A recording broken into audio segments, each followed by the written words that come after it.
Morning, everyone. Welcome back. Welcome back to our Ann Arbor group. Welcome back for our remote sites. We're so excited to be here today. I hope everyone had a lovely evening last night. The Lions won. That was a great ending to the day. We're going to give you a moment to sign in case you didn't sign in. So I'll give you about 30 seconds to pull up this code.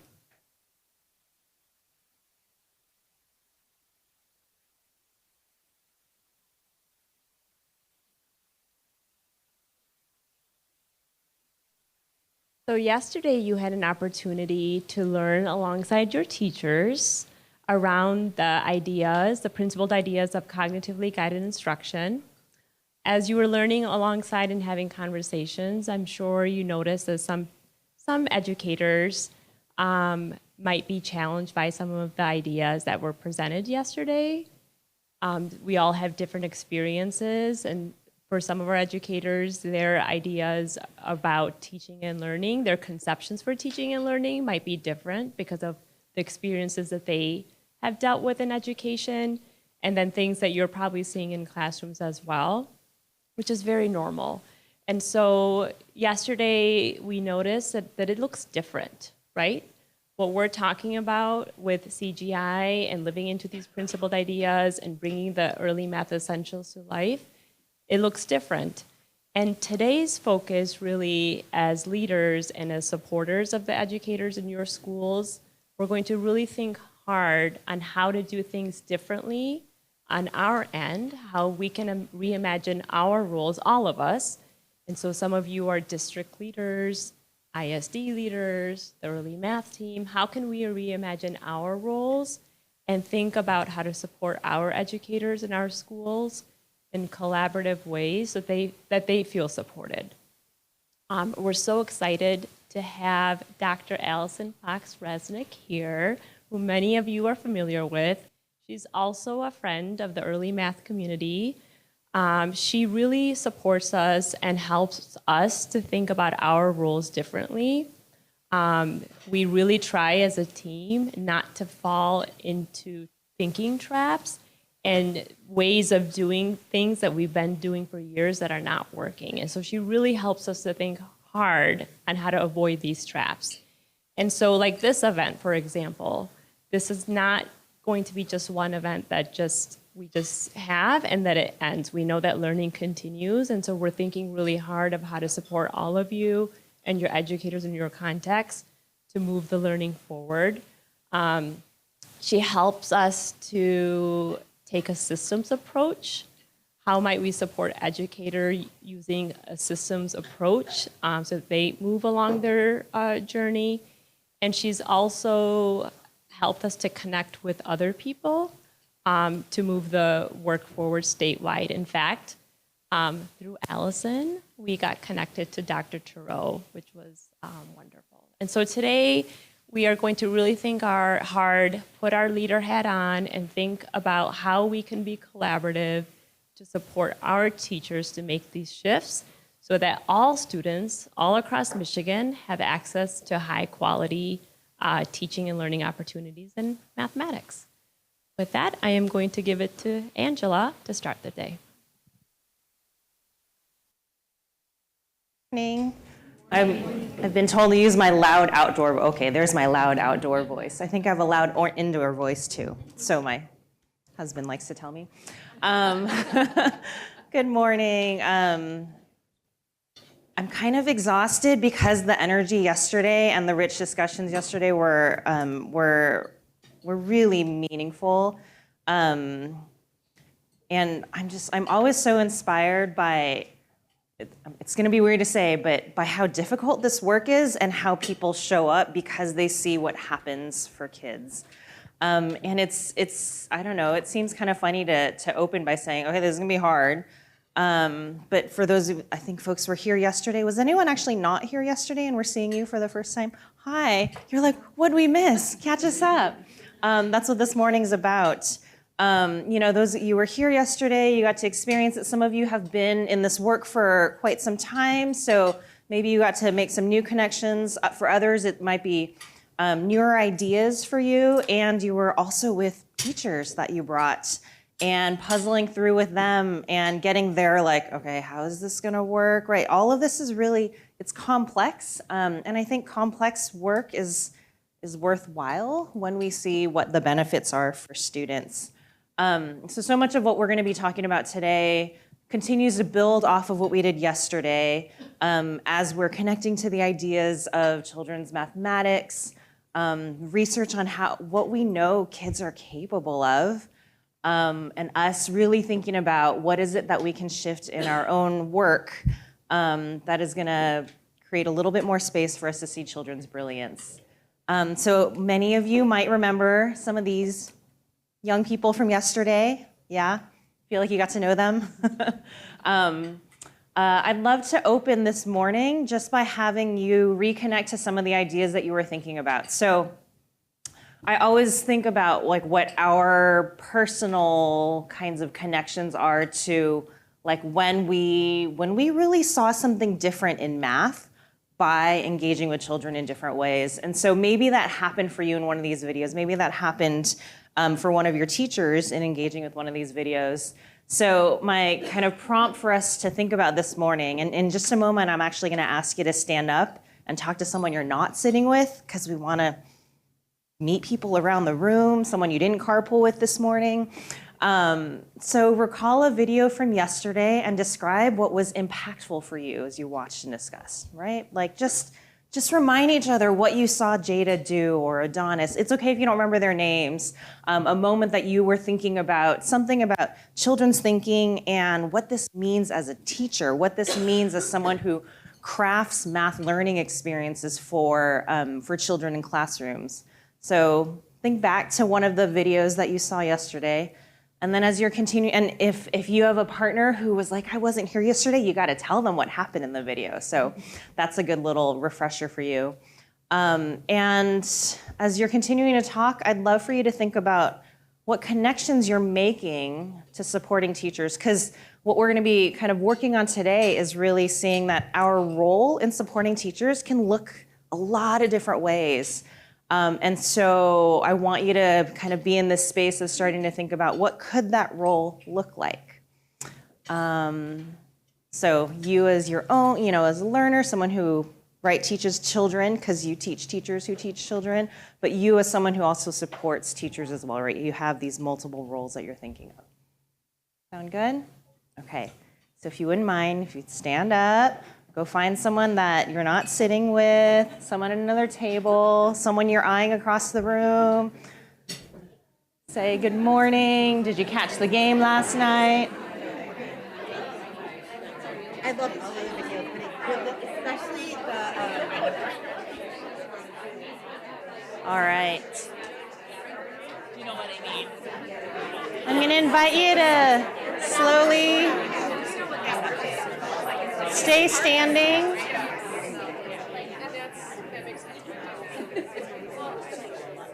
You have a mic, right? And then does Dana have one? Okay. Stay standing, because I don't want you to sit quite yet, because I want you to stay with the people you were talking with, which I know is a really awkward, I don't know, we'll have to do a lot of rotating. But we want to hear some of these really great things that you're talking about. I hear people making connections to, like, people, okay, Evan's the one who needed a tissue, right? Like, right? Or people were talking about Hetty, like really working through like her balloons, Gigi's balloons, right? Or Adonis, or all of these videos. And you're also thinking about your role, right? And the teachers that you support, the ones that were here with you, the conversations that you had. So we want to lift some of those things that you're really thinking about and working through with each other in the whole group. So we have our mic runners, we have Trish and we have Dana with microphones. And we have our remote sites as well. Can we start to hear some of the things that you're talking about and thinking through? Thank you for being brave and starting off. Of course. Thank you. Hi, Chris Coos, and Jennifer Butler is my coach, principal, and we actually did a small pilot of this program last year and had amazing results. And so as an admin, I say just trust your coach, they know what they're doing, and support them. Look at that. You're like, yes, thank you. Tell my admin. Want to text them right now?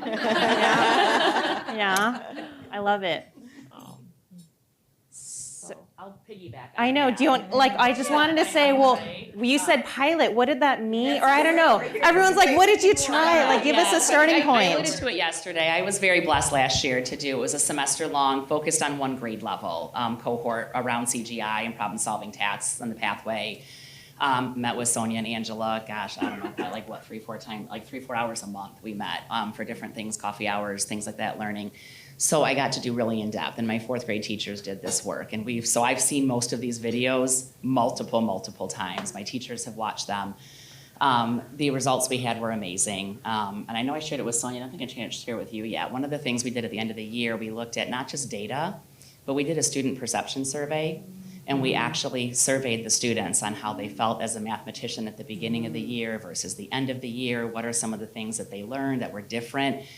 I'm not gonna lie, I was crying when I was reading their answers to see how their thinking of themselves as mathematicians shifted just over the course of a semester. So I just wanted to lift that. The other thing I was talking about was Evan's videos always resonated with me because what we learned in doing it with 4th grade is, believe it or not, doing CGI with K1 is the easiest thing you will ever do. It gets incredibly harder when you get to the upper grades because they have been indoctrinated to do it a certain way, to look at an equation. Like you'll notice, Jada never thought about whether she was multiplying or dividing. Evan literally says, I know this is a multiplication problem, but I don't know how to multiply these numbers. Jada never thought about that. That happens to our older kids. They get stuck on that, and so it's actually harder with them, and it's really important to open up that space to allow them that creative way to think about it and not get bogged down into an operation or an algorithm on how they're gonna solve it, so. So interesting because Kylie and I were having the same conversation regarding the videos, and that currently in our systems, our schools, our students are dependent learners, and they haven't been given opportunities to be independent. And so earlier, when that quote was shared, our students are this is going to be different for them too, this way of doing math. Keep building. I would love for y'all to just pass the mic to each other. I can sit down and have a coffee. Yeah. Sorry, that wave was kind of abrupt. COP ESD had something in chat that they would appreciate having read off, and a few things that stood out to them from all the videos is 1, kids know so much. We just need to give them the chance to share their thinking. 2, not jumping in to give the answer, but instead giving kids extra time to think makes a difference. 3, small groups are essential to give teachers the time to dig in and listen. There's a lot, right? So we can think about, so we're hearing a little bit, okay, our school tried it out a little bit, right? Here's some things that we tried, this is what we saw happen. And then we're also thinking like how might we make that happen, right? So we're putting all of these things together. Okay, keep building. Thank you for sharing that. Keep building. Thank you. We had a conversation about manipulatives and how they really live in kindergarten and maybe 1st grade, but those upper grade kids never see them and how valuable they can be. And I'll add, because I didn't say this, the little guy who used the 1's cube as the 10s, like they're going to use them differently than we even anticipate. Yeah. So one thing that I always like to think about is, like, can we expect that we're going to be surprised by students? Like, not just, oh, we might be surprised, but really there's a little bit of an expectation. And so can we build that into our time with teachers? Like, I don't know, right? I know your roles are kind of different, right? And like everyone's situation is a little different, but if there are moments that you have to be in a classroom with your teachers, right? They invite you in, maybe you have your coaching time, whatever it is, but maybe one thing that a hat that you can wear is like, how am I gonna be surprised by kids today? How might I see something that I didn't expect? And that could be the thing that you have a little note-taking sheet about. Like, what am I surprised by? And so Evan used tools in a way that was surprising to us. Well, as we're kind of continuing to build our work together, that's a role that we can take alongside our teachers to just notice and watch and be surprised together.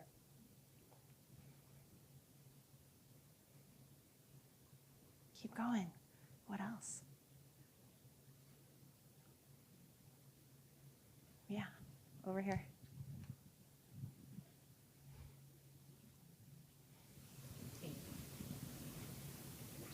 Good morning. So I'm a preschool principal and I have 14 0 through 5-year-old classrooms in my building. This is my first year in this building, we know that this comes naturally to our preschool students and our teachers for them to explore with tools and have that time. What I think that I would love to help my teachers with through this is to dig deeper, to ask those questions, to have students display their thinking in other ways instead of just letting them explore and asking a few questions here there, but really dig deeper. I think we saw that with some of our little kids and how much they know. And sometimes we think, they're 3. Oh, but they might know a lot.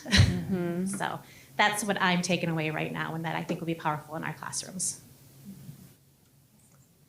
And I might push to say it's not like, is it a might? They might know a lot, or they actually do know a lot, right? And can we, like, part of our learning together is to actually learn what it is that we might see happening mathematically, right? That's why we talked so much about strategies yesterday and I threw a lot of jargon at you. It isn't just to have fancy words to use, but it's actually to build a knowledge base that helps us recognize, oh my goodness, when we see this happening, when we see Gustavo going like this, right, with his cube, we actually recognize mathematically, oh my goodness, that's so cool that that's happening here. That actually has long-term implications of understanding mathematically what's happening. So we're building our knowledge together. That's another role that we take, is to support deepening our knowledge.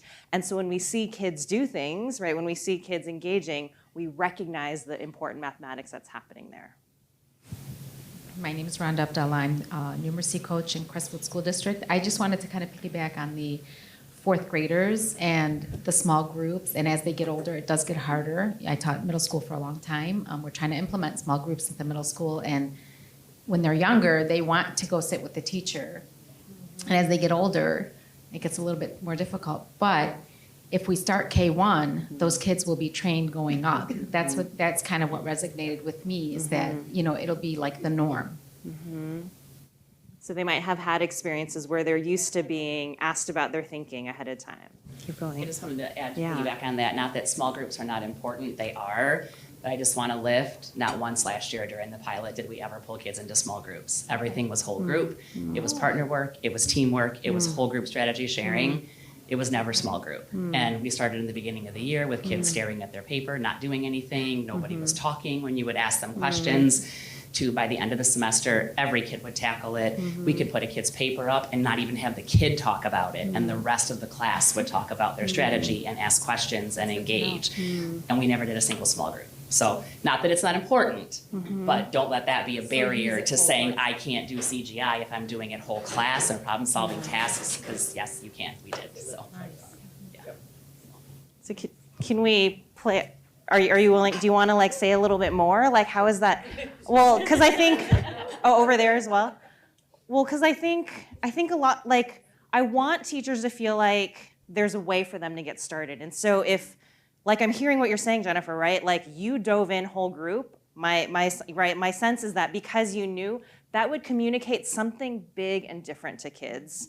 And it would push them in particular ways. I don't want to, and like you're saying, right? Maybe a small group is a way to get started. Don't do it. I'm just saying don't let that be your barrier to thinking I can't do small groups, therefore I can't do this. You know what I mean? It's not that you shouldn't do small groups, right? But don't let your thinking be I can't do it if I can't get into small groups.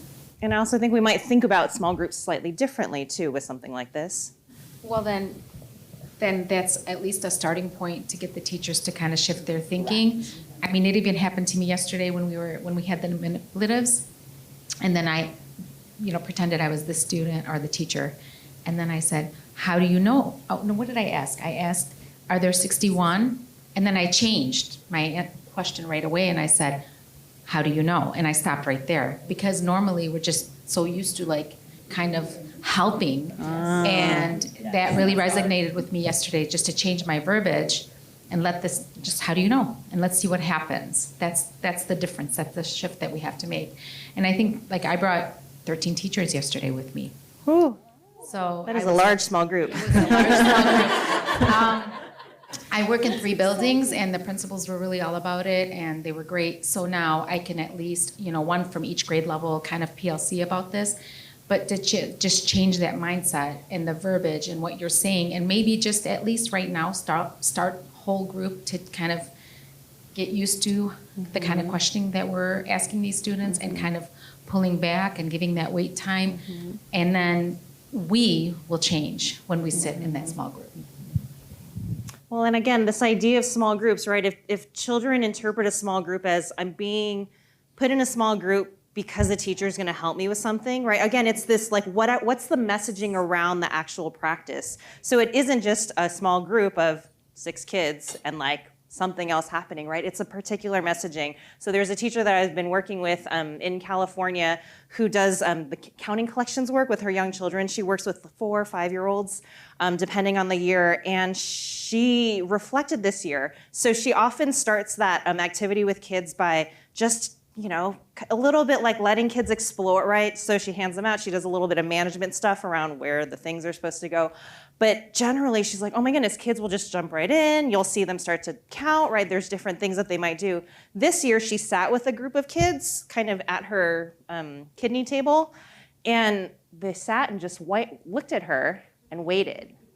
And she goes, at first she's like, I don't know what was different. Maybe they're, what's different about the kids this year that this happened? And then after reflecting through it, she realized it was because of that physical table and them sitting at a kidney table with her when they thought, oh, okay, this is you trying to, like, I'm going to be quiet and wait for you. But she was a little bit like, why are you not doing the things you normally do? I've done this for a number of years. So even that, I know I'm like that little slight tweak in the physicalness or the environment, or it's the messaging, right, for kids that made things really different. And what she saw as powerful is she got to talk to people, right? She had a space where she could talk to others who were trying this practice out and reflect upon that's what was maybe happening versus, oh, kids can't do it this year or something, right? Something that we might interpret. So all of those I think are really, like, we gotta analyze, right? Like bring analysis to the kinds of things that might be happening in our classrooms. And it's in your PLCs, your grade level time, right? The moments that you have in the hallway, however short those might be, that we can start to work through those problems of practice, right? Those things that are happening. I have a Okay, I have a question. I've been trying to bring task-based instruction to my district for the last 5 years, and it's been a complete battle. I'm having a hard time having teachers make that shift with, what do you mean? We're only going to do one problem instead of 45 problems. And what do you mean? I don't have to show them step by step by step.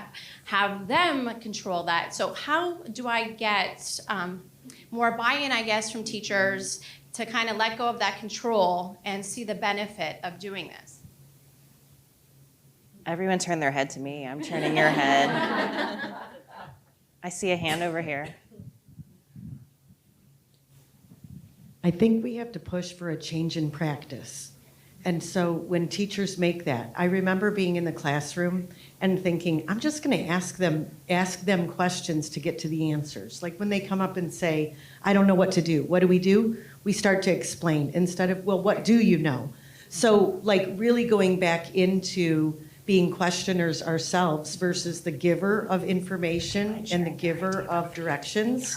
That shift isn't easy, but like those videos yesterday, I saw shifting happening when people were actually looking and saying, wow, they can do this. So I'm thinking, how do we open people up for these experiences? And their reflection leads them to say, how am I going to be a different teacher tomorrow? And what will that look like for us as coaches as we're working in these rooms? Can we mic back here? So just a conversation. So I was not part of that CGI cohort, but I've been doing some work with the same building for a year now. And I had teachers here with me yesterday, and kind of a similar thing is how are we getting them on board? And some of my teachers are like, yeah, but what do we know about these kids in these videos? Because we have magical children in Los Angeles that are so different than everywhere else in the world. I get it. So I had a teacher ask me if I would just come in and do this kind of task with a couple kiddos within their district. And I to myself as the coach, I'm like, absolutely, I'm not going to put that back on you. You now have to do one more thing so that we can learn together. That's something that's within my realm of capability. I can come in and just do a couple, 1 or 2 per grade level even. And then they can see these are your kids. These are not the kids from this school here or that school there, and they must be the most prized child in the world. These are your kids, and they're in your district, and this is kind of what we're working with. And so even the teachers that were really on board with it yesterday were like, how are we going to get everybody else on board? And so that was kind of one way we brainstormed together. Beautiful. Yeah, Allison, go for it. I love that idea. And 2 other tweaks to that. So just to give you 3 different ways to get the teachers access to their kids, right? So another way is you go in and teach a lesson, and the teacher gets to pull her or his own kids out to do some of this interviewing. Another way is sometimes during like a prep period, we would actually say, hey, we're gonna borrow 3 kids from library, and we're gonna have them come do some math with us when it's a little team of teachers.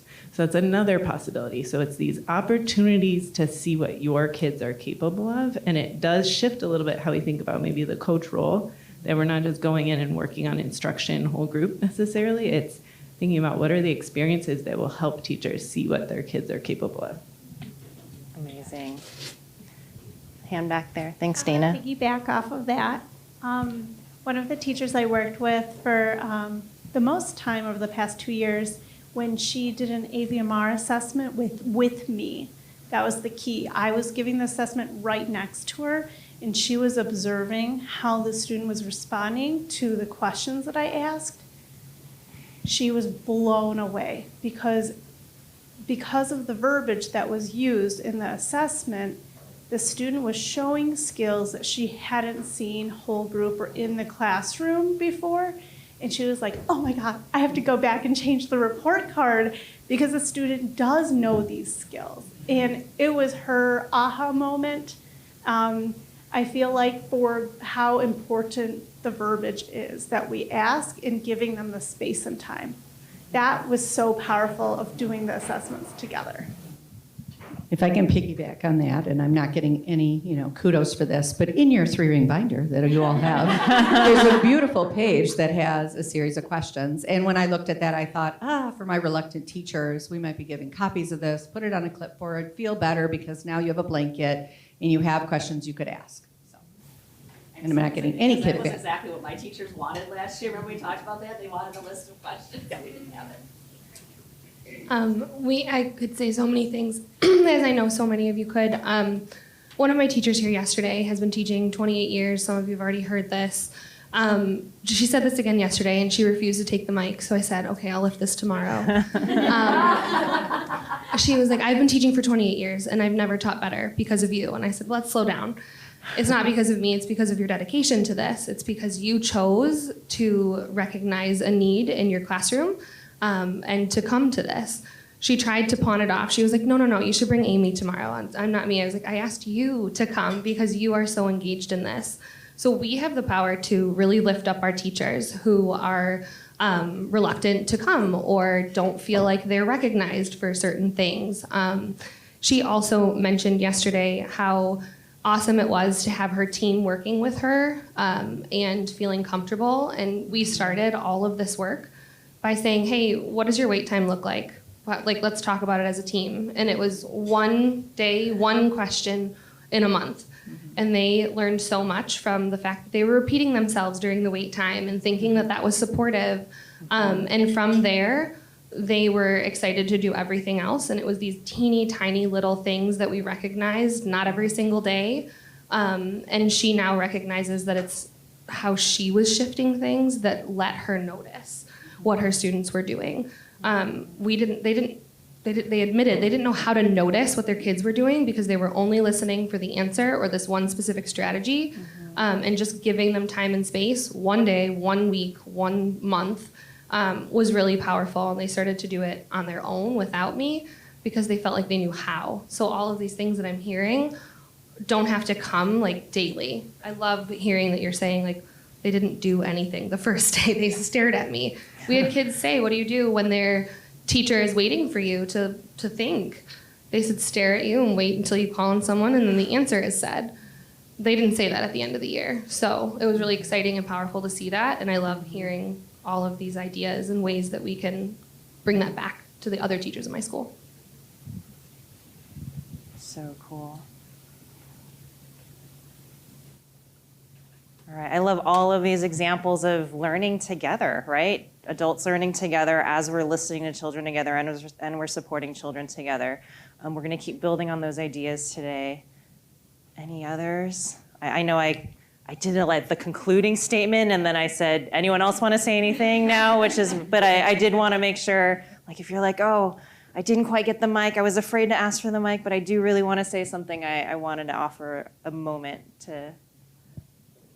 Kelsey said something that struck me. Okay. And wait for a mic, Sonia. sorry. That's okay. I was going to use my loud teacher voice. Kelsey, you said something that struck me. Yesterday we talked a lot about children and empowering children, but we need to also empower teachers and believe that they can do it. They can make this shift. This is doable. We just need to build a system of supports around them. Beautiful. But they can do it. Yeah. And I guess to draw an analogy to the CGI model, we're finding out what kids know, right? We're building on kids' strengths. We're positioning kids as competent, right? We're seeing all of the great assets that kids are bringing in the classroom. Same thing for teachers. Each teacher has their own strengths and their own like pizzazz with their students and their own like thing that they really love that like drives them to engage with the students that they have, to teach them, to nurture them. And so how can we build that, lift that up as we're supporting them to, like we said over here, try just like a tiny little thing today, right? What's one thing that we can analyze and learn together? And it's this learning together, this collaborating together. We're all in the messiness together. Okay. There's another hand I saw, yeah. As a former literacy coach and then now moved into administration, as a coach, I learned to be curious with the teachers, and I feel like this conversation now can be passed on to our teachers with our students, just to be curious. Like those words, be curious with your kids. Keep asking those questions, and sometimes those are hard. I know as working with adults, you don't want to give them the answers. You want to guide them to their own answers. So same with our children, be curious. I love it. All right, so in the interest of being curious, we're going to continue to be curious together and build our practice together. And these CGI ideas, right, like my job is to support you to understand some stuff about the research and the history behind CGI, but your jobs and teachers' jobs are to figure out how to make this work for my setting, right? For my building. I love how you say building. We don't say building in California. I don't know. We say, I don't know if it's school or like for my school, for my teachers, for my context. And so all of this work, the CGI work, was designed to be taken up and live in practice, live with the human beings that you're working with, the adult ones and the young ones. So we're going to keep doing that together today. So thank you, remote sites. Thank you for this opening conversation. I hope it helped reconnect to some of the things that we were thinking about yesterday, but also helps kind of set the stage for us to continue to build our practice together today. Let's take a what do you think, 10-minute break? Up to you. We're going to transition to having Allison share a little bit. Let's start again at 9:20. Yeah? Did I do? Yeah. So a little bit less than a 10-minute break. And say thank you to your partners. Sit back down, get a little more coffee. We'll reconvene at 9:20.